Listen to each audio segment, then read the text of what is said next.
जय श्री राधे कृष्ण। आप सभी का आपके अपने YouTube चैनल पे बहुत बहुत स्वागत है।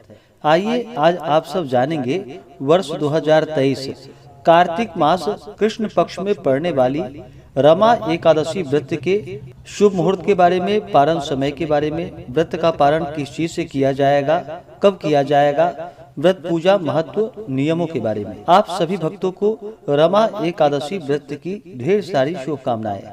कार्तिक माह के कृष्ण पक्ष में पड़ने वाली एकादशी को इसे रमा एकादशी और रंभा एकादशी के नाम से भी जाना जाता है। इस एकादशी के व्रत में भगवान विष्णु, माता लक्ष्मी का पूजन किया जाता है तथा भगवान विष्णु के श्री कृष्ण स्वरूप का पूजन किया जाता है। जो भी भक्त सच्ची श्रद्धा के साथ, नियम और निष्ठा के साथ रमा एकादशी का व्रत करते हैं तो इस व्रत के प्रभाव से पृथ्वी पर समस्त सुखों की प्राप्ति होती है तथा यह सभी प्रकार के पापों को नष्ट करने वाली है। इस एकादशी का व्रत करने से जीवन में वैभव और अंत में मोक्ष की प्राप्ति होती है। जो भी भक्त एकादशी का व्रत करते हैं उन्हें एकादशी व्रत के लिए, जो कि दशमी के दिन से व्रत में नियमों का पालन करना चाहिए। दशमी तिथि के दिन सूर्यास्त होने से पहले ही भोजन ग्रहण कर लेनी चाहिए। उसके बाद दांतों को अच्छे तरह से साफ कर लेनी चाहिए। दांतों में कोई भी अन्न का रेशा ना होने पाए, इस बात का ध्यान रखें। रात्रि ब्रह्मचर्य का पालन करते हुए भगवान विष्णु के नामों का, भगवान श्री कृष्ण के नामों का और एकादशी व्रत का स्मरण करते हुए सोना चाहिए। एकादशी की सुबह ब्रह्म मुहूर्त में उठ करके नित्य क्रियाओं से निवृत्त होकर के गंगा नदी में या घर के नहाने के पानी में ही थोड़ा सा गंगा जल मिला करके स्नान करना चाहिए। शुद्ध वस्त्र धारण करना चाहिए।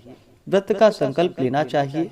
भगवान विष्णु से प्रार्थना करनी चाहिए। भगवान श्री कृष्ण से प्रार्थना करनी चाहिए कि हे भगवान, आज मैं रमा एकादशी का व्रत करने जा रहा हूँ या करने जा रही हूँ। इस प्रकार से प्रार्थना करें कि यह व्रत मेरा निर्विघ्न पूरा हो, हमें पुण्य फलों की प्राप्ति हो, हमारे सभी प्रकार के दैहिक, दैविक और भौतिक पाप नष्ट हो जाएं।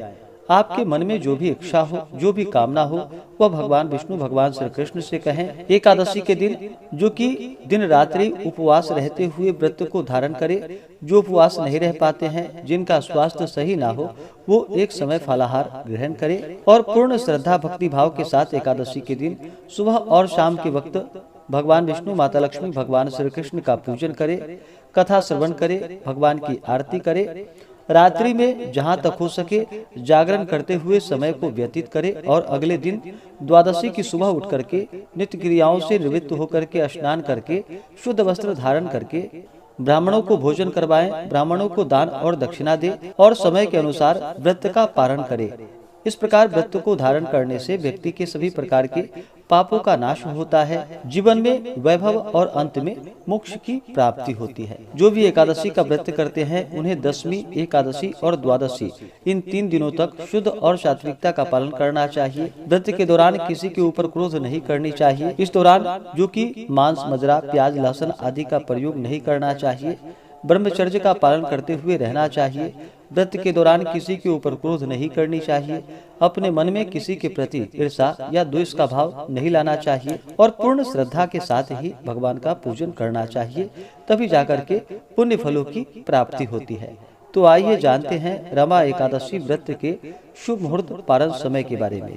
कार्तिक मास कृष्ण पक्ष की एकादशी तिथि प्रारंभ समय, जो कि 8 नवंबर 2023 दिन बुधवार सुबह 8:25 और एकादशी तिथि की समाप्ति होगी 9 नवंबर 2023 दिन गुरुवार को सुबह 10:43 पे। तो हमें द्वादशी युक्त और सूर्योदय व्यापन के अनुसार जो शुद्ध रूप से समय प्राप्त हो रहा है वह समय एकादशी व्रत के लिए, जो कि 9 नवंबर 2023 दिन गुरुवार को सभी व्रत धारण करेंगे और 8 नवंबर को दशमी दिन के नियमों का पालन करेंगे और व्रत का पारण जो कि 10 नवंबर 2023 दिन शुक्रवार को किया जाएगा। एकादशी व्रत का जो पारण किया जाता है वह पारण हरिवासर समाप्त होने के बाद करना चाहिए। हरिवासर का समय द्वादशी तिथि का पहला चौथाई का हिस्सा, यह समय हरिवासर का होता है। इसके समाप्त होने के बाद ही व्रत का पारण करना चाहिए। रमा एकादशी व्रत का पारण जो कि 10 नवंबर 2023 दिन शुक्रवार को किया जाएगा। पारण का जो समय होगा वह समय सुबह 6:41 से सुबह 8:53 तक व्रत का पारण किया जाएगा। रमा एकादशी व्रत का पारण, जो कि तुलसी दलेन पारणम, यानी कि तुलसी दल से इस व्रत का पारण किया जाएगा। द्वादशी तिथि की जो समाप्ति है 10 नवंबर को दोपहर 12:37 पे द्वादशी तिथि की समाप्ति है। एकादशी तिथि के दिन सूर्योदय का जो समय होगा वह समय सुबह 6:10 और सूर्यास्त शाम 5:12। राहु काल का जो समय होगा 9 नवंबर को वह समय दोपहर 1:04 से दोपहर 2:27 तक होगा और 10 नवंबर को सुबह 10:19 से सुबह 11:42 तक राहु काल का समय होगा।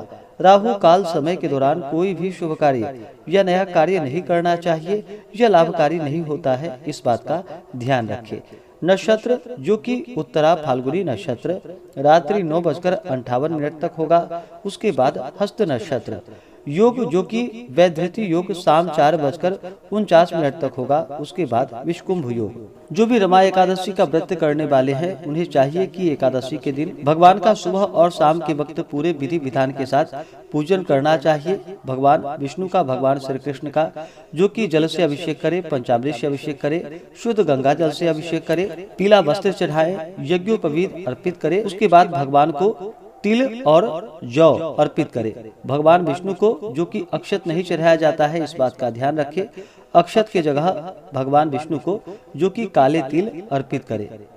और फिर तुलसी दल भगवान विष्णु को अति प्रिय होता है, तो उन्हें तुलसी दल अवश्य ही चढ़ाएं। उसके बाद पीला चंदन अर्पित करे, पीला पुष्प चढ़ाए, पुष्पों की माला अर्पित करे, फिर धूप और दीप दिखाए, अनेक प्रकार का नैवेद्य अपने श्रद्धा भक्ति भाव के साथ में अर्पित करे। भगवान श्री कृष्ण को विशेष करके माखन मिश्री का भोग लगाए। भगवान विष्णु को जो भी बन सके, ऋतु फल हो या दूध से बने हुए वस्तुओं का भोग भगवान विष्णु को लगाएं। जब भी नैवेद्य का भोग लगाते हैं तो उसमें तुलसी दल डाल करके ही भगवान को भोग लगाना चाहिए। बिना तुलसी दल डाले हुए भगवान उस नैवेद्य को स्वीकार नहीं करते हैं, इस बात का ध्यान रखें। नैवेद्य का भोग लगाने के बाद जल से आचमनी करवाएं। मुख शुद्धि के लिए पान पत्र, सुपारी, लौंग, इलायची के साथ में अर्पित करे। द्रव्य दक्षिणा चढ़ाएं। इसी प्रकार से माता लक्ष्मी का पूजन करे। माता लक्ष्मी का जल से अभिषेक करे, पंचामृत से अभिषेक करे, शुद्ध गंगा जल से अभिषेक करे। माता लक्ष्मी को लाल वस्त्र अर्पित करे, श्रृंगार की वस्तुएं अर्पित करे, फिर अक्षत, चंदन, पुष्पों की माला अर्पित करे, धूप और दीप दिखाएं, अनेक प्रकार का नैवेद्य अपने श्रद्धा भक्ति भाव के साथ अर्पित करे। जल से आचमनी करवाएं। मुख शुद्धि के लिए पान पत्र, सुपारी, लौंग, इलायची के साथ में अर्पित करे। द्रव्य दक्षिणा चढ़ाएं। इसके बाद फिर रमा एकादशी व्रत का कथा श्रवण करे, भगवान की आरती करे। इस प्रकार से एकादशी के दिन भगवान का पूजन करना चाहिए, कथा श्रवण करनी चाहिए, रात्रि जागरण करते हुए समय को व्यतीत करना चाहिए।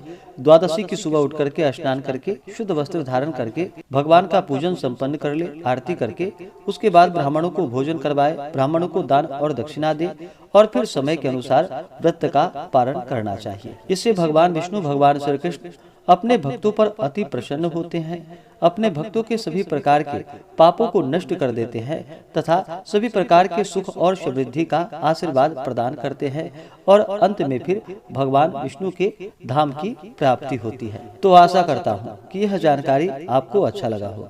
ऐसे ही ज्ञानवर्धक जानकारियाँ प्राप्त करने के लिए हमारे इस चैनल पे अगर आप नए हैं तो चैनल को लाल बटन दबा करके सब्सक्राइब करें, साथ में बेल आइकन घंटी को दबाएं ताकि मेरे वीडियो का नोटिफिकेशन आपको समय से मिलता रहे।